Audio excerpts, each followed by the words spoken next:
Would you believe that in this serene spot filled with forests, lakes, and wildflowers was a cataclysmic eruption of Mount Saint Helens? Mount Saint Helens eruption in March of 1980 was the result of a 24 megaton volcanic eruption blast which destroyed thousands of acres of forests. The gigantic ash plume crossed the U.S. for 3 days. 57 people died or were never found. Mount Saint Helens is a testament to nature's power to create and destroy. In this video, we'll provide information about Mount Saint Helens National Volcanic Monument and the surrounding area located in the Gifford-Pinchot National Forest. Information will include directions, what to see and do, and of course we'll share our own experience and tips to make your visit here memorable. Welcome to Hipfig. If you're a travel enthusiast, then join our community by subscribing to this channel. This is the Hipfig's Beautiful America Travel Guide series for visitors to America's national parks and natural preserves.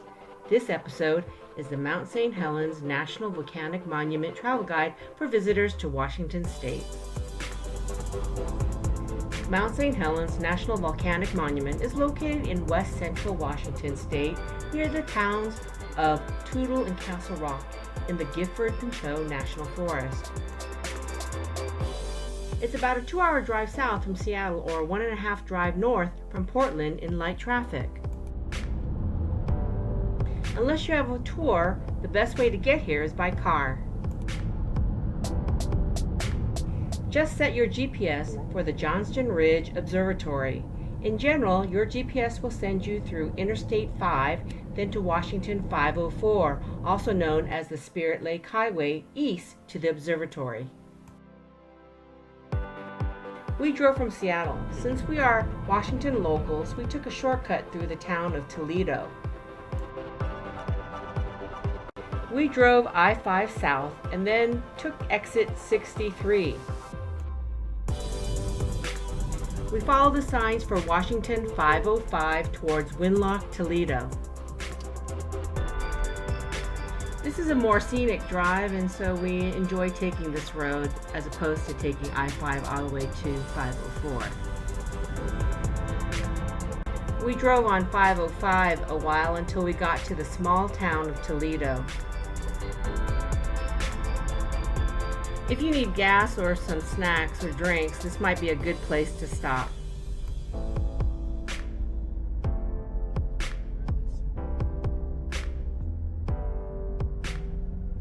A few miles past the town of Toledo, Washington 505 ends and forks at Washington 504. Washington Highway 504 is the main highway which goes through this area to Mount Saint Helens Volcanic Monument. When we reached the end of 505, we took a left east on Washington 504. Follow the clearly marked brown road signs. While driving along State Route 504, you'll see spectacular views of the landscape, including Mount Saint Helens Crater, Toutle River Valley, and on a clear day, even Mount Rainier to the north. There are many stops to choose from as you drive along the windy mountain Washington Highway 504, also known as Spirit Lake Hwy. In this video, we'll show you our favorite spots and, of course, main points of interest. Our first stop along Highway 504 was the Mount Saint Helens Forest Learning Center at milepost 33. The Mount Saint Helens Forest Learning Center is about 7 miles from the Johnston Ridge Observatory, and if you get lost, look for the clearly posted green sign. The Mount Saint Helens Forest Learning Center is basically a visitor center. It's located inside the blast zone in the area of Coldwater. This visitor center is free and is also in a partnership between Weyerhaeuser Company, Washington State Department of Transportation, and the Rocky Mountain Elk Foundation. It's open mid-May to early September, 7 days a week, and in fall and winter weekends from 10 a.m. to 4 p.m. Unfortunately, it was closed when we arrived for our video, but if you get a chance to visit, it's worth the stop. They have great displays and experiences such as the lifelike forest and the eruption chamber, and there's also a short film and even a virtual helicopter tour. Even if you don't go inside, it's still worth stopping for.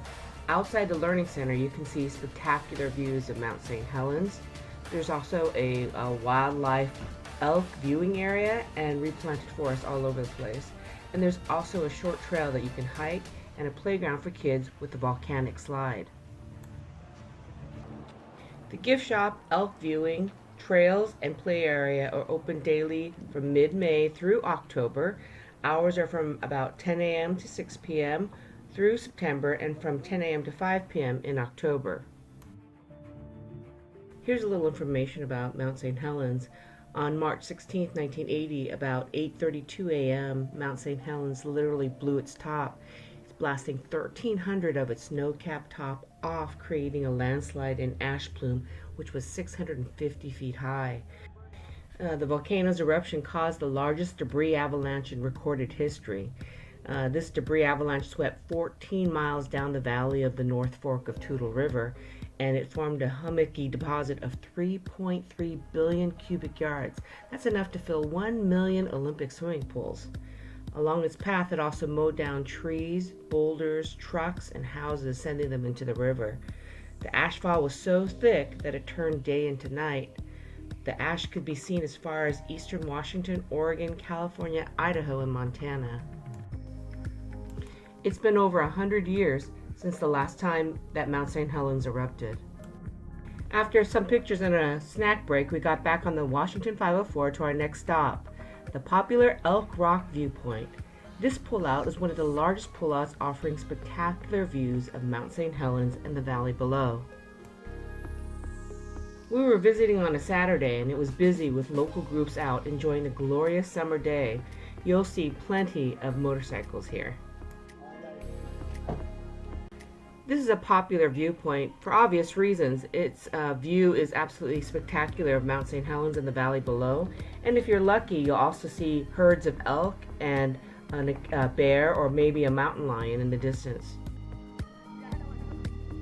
It was a bit noisy when we visited due to the rally event that was happening there. So after a few quick pictures, we departed back on Washington 504. Then we made another stop at Castle Lake Viewpoint, which is located just a few miles east of Elk Rock Viewpoint.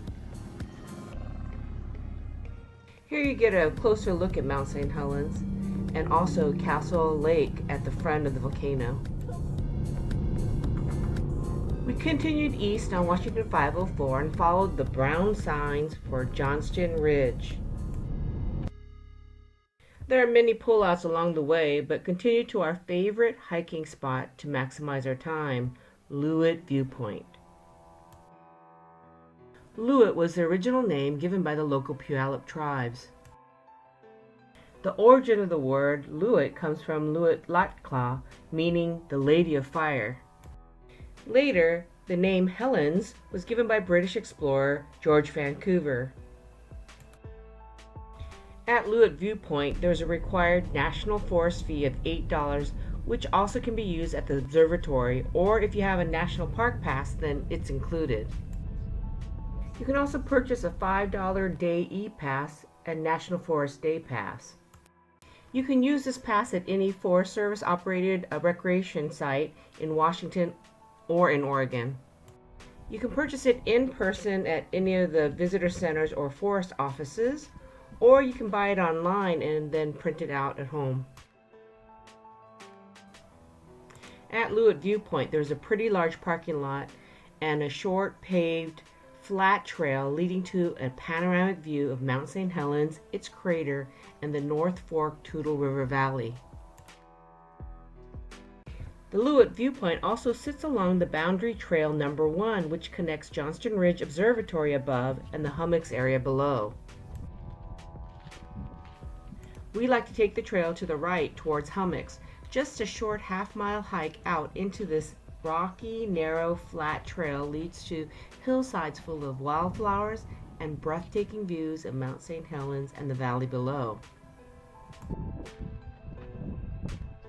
Although an easy hike, we recommend wearing good hiking boots since there are many loose rocks, and at some points in the trail, falling rocks is a real possibility. For those of you who are hiking overachievers, the whole boundary trail is actually 57 miles. We only hike out the first mile or so. Most people don't even bother to venture out to this trail, but if you do, you'll be rewarded with amazing views. It's not recommended, by the way, for young children, and dogs are not allowed here. After our hike, we got back on Washington 504 for Johnston Ridge Observatory. Johnston Ridge Observatory is located at milepost 52 on Washington 504. It's named after the volcanologist David Johnston, who was camped out here observing the volcano when it blew. Unfortunately, his body has never been found. There's a large parking lot, but it fills up pretty quickly during the peak summer season, so come early if you can. The Johnston Ridge Observatory is open generally from May through October from 10 a.m. to 6 p.m. 7 days a week. It's located on the Gifford-Pinchot National Forest. There is a fee of $8 per adult to get into the observatory. For your information, this is in addition to the $5 day use pass.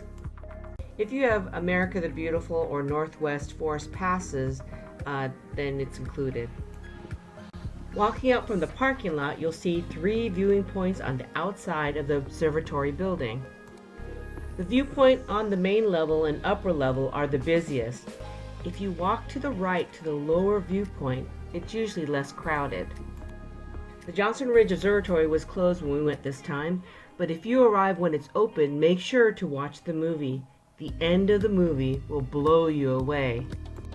Along with scale models of the area and other informative displays, there are also ranger programs and junior ranger badges that you and your child can earn together. After our time at the observatory, we headed back the way we came, as this is the end of the Washington 504. On the way back, we decided to stop at another attraction, Coldwater Lake. Just follow the brown Coldwater Lake sign from 504. Parking is available but limited at the picnic and boat launch area.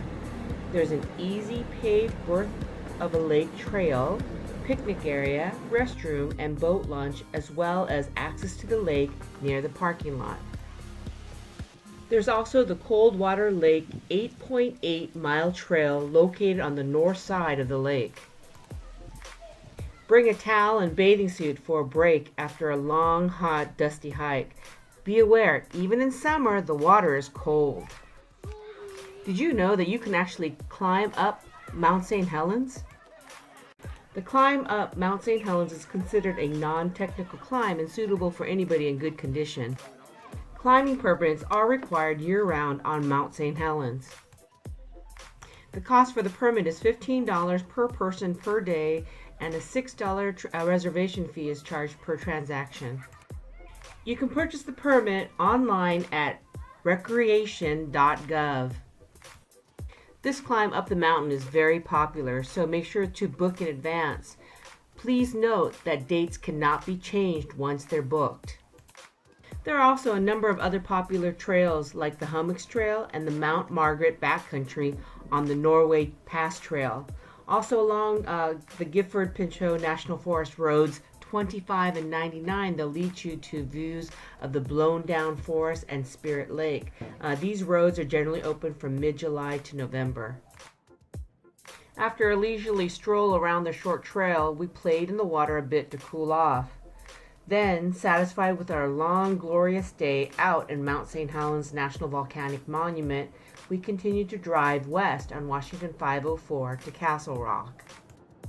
We wanted to stop at the Mount Saint Helens Visitor Center at Seaquest Silver Lake on the way back home, which is located at milepost 5 on Washington 504. It's usually the first visitor center most visitors will pass by once leaving Interstate 5 from exit 49. This was the original visitor center built in 1993. It's a simple visitor center which offers displays, information, and a film on the eruption. Outside, you can also get a good view of Mount Saint Helens. This center is operated by the Washington State Parks Department, and it's open in summer from 9 a.m. to 4 p.m. 7 days a week. Unfortunately for us, it was closed when we got there. There's a state park fee of $5 per adult. This is in addition to the $8 monument fees at Johnston Ridge and the $5 forest day use pass. Please note that fees and hours are subject to change, so check with each site for updates. If you don't have enough time to visit the observatory but want to see Mount Saint Helens, then this is a good place for a quick visit. Mount Saint Helens will take a full day to visit. Happy travels! Go to hipfig.com for more information, or go to our Hipfig travel channel on YouTube